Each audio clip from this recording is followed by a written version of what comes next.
បាទជំរាបសួរពុកម៉ែបងប្អូនទាំងអស់គ្នាជាទីគោរពនិងជាទីរាប់អានណាបាទសូមអញ្ជើញបងប្អូនជនរួមជាតិយើងទស្សនានៅទស្សនវិជ្ជានៅតាមដងពិធីនៃខេត្តមាត់ជ្រូកឬហៅថាខេត្តអាងយ៉ាងបច្ចុប្បន្នជាខេត្តគៀងយ៉ាងណាបាទជាងសូមអញ្ជើញបងប្អូនយើងទស្សនានៅទស្សនវិជ្ជាតាមដងផ្លូវយើងមើលទៅឃើញថាដូចជាតំបន់នៅស្រុកខ្មែរអញ្ចឹងយើងមើលទៅឃើញព្រៃព្រឹក្សានតាវរបងប្អូនប្រជាកសិករធ្វើស្រែបានប្រោះសັບប្រោះ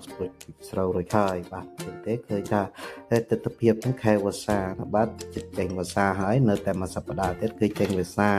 នឹងដល់កម្មវិធីបន់មួយនៅក្នុងពុទ្ធសាសនាគឺបន់កឋិនទានណាបាទចឹងថ្ងៃនេះខ្ញុំបានធ្វើដំណើរចូលរួម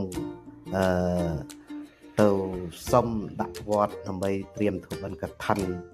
នៅវត្តមួយបាទជាងទេសូមជិញពុកម៉ែបងប្អូនយើងតាមដានឲ្យចប់ថាហើយខ្ញុំនឹងធ្វើដំណើរទៅវត្តណាបាទចឹង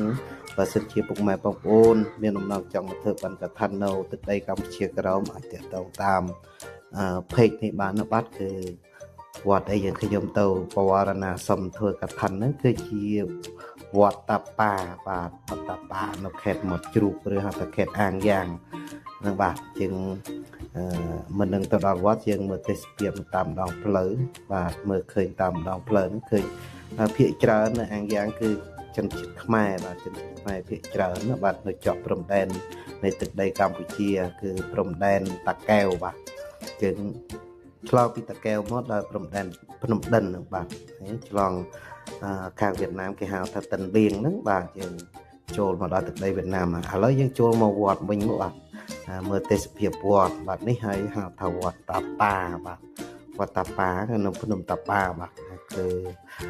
ត្រៀមនឹងរៀបចំធ្វើបន់កឋិននៅថ្ងៃទី9នេះបាទអញ្ចឹងនៅតែប្រហែលថ្ងៃទៀតតហើយបើសិនជាពុកម៉ែបងប្អូនចង់ចូលរួមនៅក្នុងកម្មវិធីបន់កឋិនជាមួយនឹងយើងខ្ញុំអាចតាក់ទងមកយើងខ្ញុំបានដើម្បីខ្ញុំនឹងណែនាំបងប្អូនទៅតាក់ទងជាមួយនឹងខាងក្រុមហ៊ុននៅកម្ពុជាដែលគេនឹងរៀបចំធ្វើពិធីកឋិនមកទឹកដីកម្ពុជាក្រោមនៅវត្តតាប៉ាហ្នឹងបាទអញ្ចឹងវត្តតាប៉ាគឺជាវត្តមួយដ៏ធំស្កឹមស្កៃហើយស្អាតតែប្រសង់មិនបានច្រើនទេប្រសង់មានតែ9អង្គទេបាទប្រសង់មាន9អង្គហើយបច្ចុប្បន្នក៏មិនបានបើករៀនថ្នាក់ពុទ្ធិកដែរតែបើករៀនអភិធម្មដែលមានប្រពៃជាអ្នកបង្រៀនបន្តបាទហើយគណៈពេលនេះពួកយើងទៅនឹងគឺដល់ម៉ោងប្រសង់ទទួលផាត់ពេលថ្ងៃត្រង់បាទពេលថ្ងៃត្រង់គឺយើងមើលទៅវត្តនេះស្អាតណាស់វត្តនេះយើងមើលពីជើងភ្នំទៅពីក្រោមភ្នំឡើងទៅឃើញវត្តដែលមានចណ្ដាលឡើងភ្នំណាបាទណាវត្តចណ្ដាលឡើងភ្នំទៅខាងប្រវិហារខាងលើនៃវត្តហ្នឹងបាទអញ្ចឹងវត្តហ្នឹងមានផ្លូវចូលពីរបាទផ្លូវមួយឡានចូលទៅដល់លើតែម្ដងបាទហើយផ្លូវខាងក្រោមគឺដើរដោយថ្មើរជើងឡើងតាមចណ្ដើរបាទចណ្ដើរជើងយើងឡើងទៅខាងលើឃើញទិដ្ឋភាពពុទ្ធសាសនាស្អាតណាស់ហើយវត្តនេះប្រាវិហារធ្វើនៅចង្កេះភ្នំបាទធ្វើនៅចង្កេះភ្នំដាំតស2អបបាទតសមួយយើងអប2ណាបាទជុំណាមានសច្រើនអញ្ចឹងបើសិនជាពុកម៉ែបងប្អូនមានស្ទាយជ្រះថ្លាឬក្នុងការមកធ្វើបន់កម្សាន្តនៅទីនេះហ្នឹងគឺអាចតាក់ទងតាមเพจនេះបានបាទហើយក្រោយពីចូលរួមបន់កឋិនរួចហើយគឺយើងមិនបានវិលត្រឡប់ទៅព្រាបទេយើងនឹងដើរកម្សាន្តមកបន្តទៀតមកខេត្តកន្ធើខេត្តឃ្លាំងខេត្តព្រះតាពាំងទៀតបន្តទៀតបាទអញ្ចឹងហើយនេះគឺជានៅភ្នំហើយយាម៉ៅនៅខេត្តអាងយ៉ាងបាទយើងកំពុងតែគិះកត្រកខ្សែកាប់ឡើងទៅភ្នំខាងលើហើយយើងមើលទិដ្ឋភាពទៅពិតជាស្រស់ស្អាតមានកត្រកខ្សែកាប់យើងជីឡើងបានណាបាទ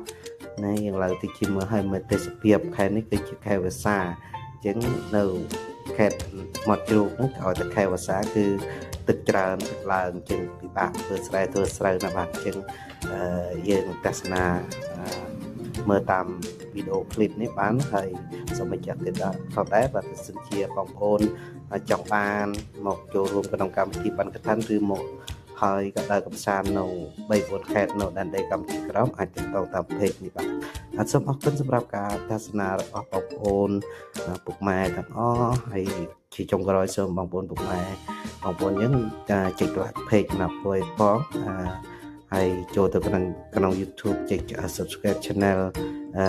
Travel ខ្មែរផងបាទដើម្បីបានព័ត៌មានដូចជាបានទស្សនានៅវីដេអូថ្មីបាទហើយនេះគឺជាព្រៃស្មាច់បាទព្រៃស្មាច់ក៏គេធ្វើជាតំបន់ទេសចរណ៍ស្រស់